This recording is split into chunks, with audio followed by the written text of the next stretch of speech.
Čas bo pomlajšal ta planet in ko naju ne bo, ostalo bo rožnato nebo.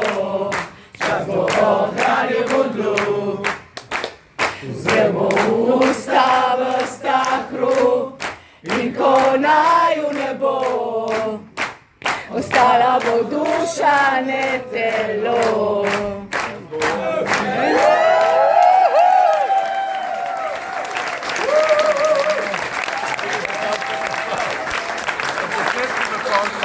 A mi koniec.